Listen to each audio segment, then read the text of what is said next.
Bonjour à toutes et à tous, nous terminons cette série de vidéos avec la vidéo sur la démonstration des conditions nécessaires et suffisantes pour qu'une matrice ou un endomorphisme soit diagonalisable. Évidemment, ce théorème est le plus important de ce chapitre, c'est le principe même de la diagonalisation, mais il est assez complexe à démontrer puisqu'il faut avoir bien compris toutes les propriétés qu'on a utilisées avant et les sommes directes de sous-espaces, et bref, toute l'algèbre en gros que nous avons vue jusqu'à maintenant.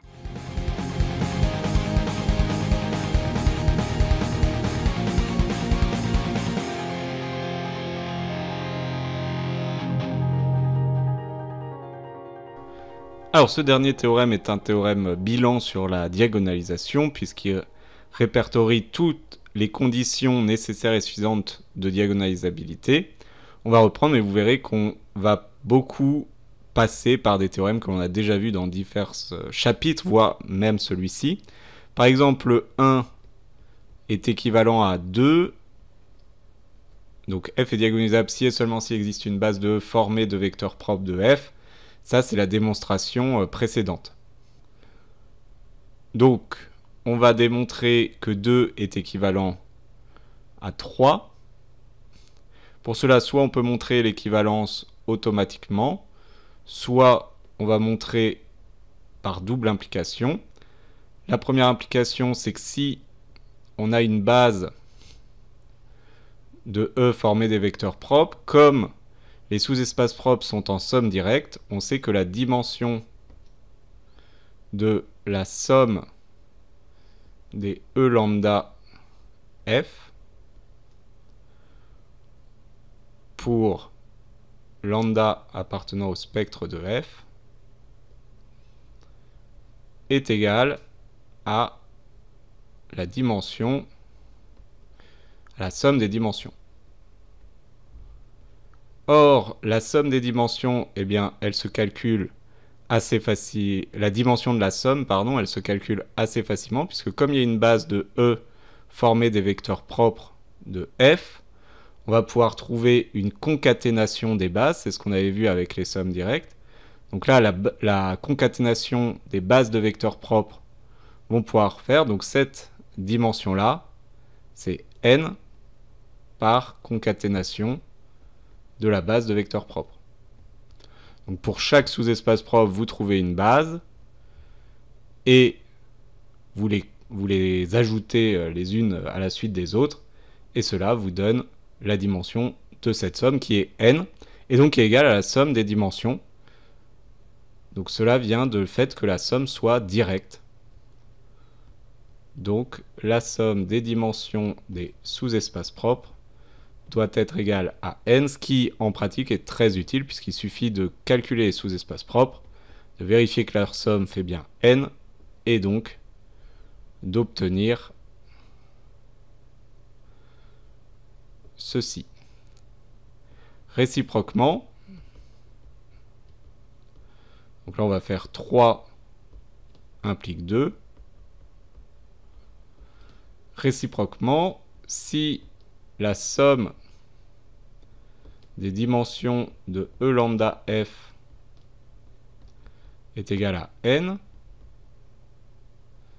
ça veut dire que la dimension de la somme de E lambda f est égale à n. Et donc ça veut dire qu'il existe une base de somme de E lambda f, donc une base de vecteurs propres,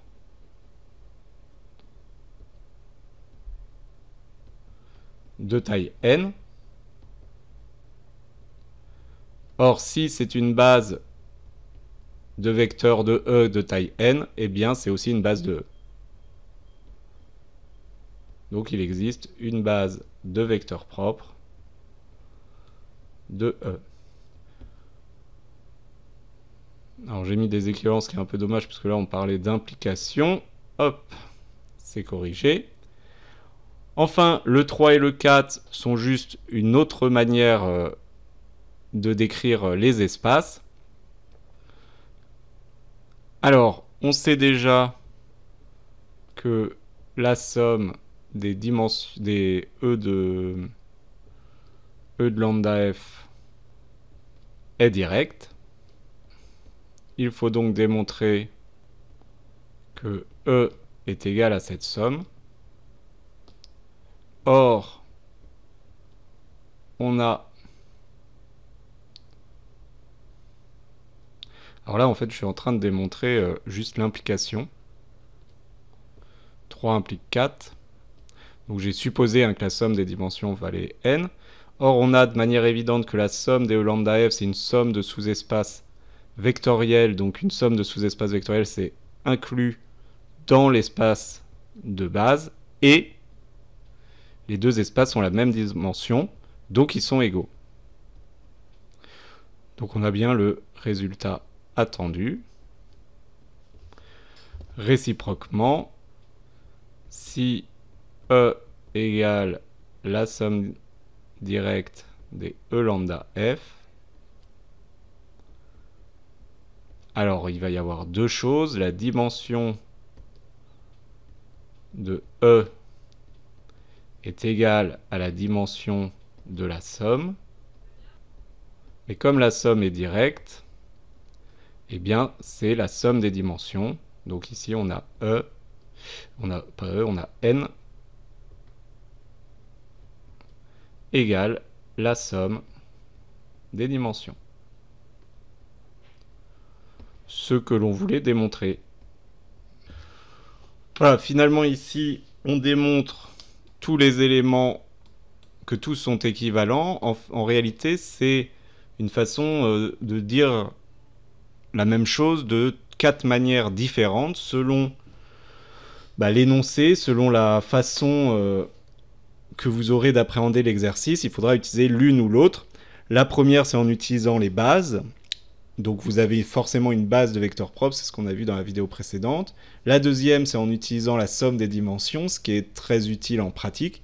Et la troisième, c'est en utilisant le fait que E est égal à la somme directe, ce qui est une autre façon de le dire, mais cette fois-ci avec les espaces vectoriels. Et ça, de temps en temps, on vous demande de le démontrer, ensuite de dire que f est diagonalisable. Et donc, il faut dire que c'est grâce à ce théorème, tout simplement, et pas refaire d'autres applications. Voilà, c'est quelque chose qui conceptuellement est assez dur, mais vous voyez qu'on a travaillé tout au long de l'année pour avoir ce théorème. Et donc, si on connaît tous les autres résultats, eh bien, le résultat final devient facile, mais c'est tout l'enjeu de cette année. Voilà, j'espère que tout est clair sur cette démonstration. Si vous avez des questions, n'hésitez pas à les poser en classe ou sur les forums de la classe.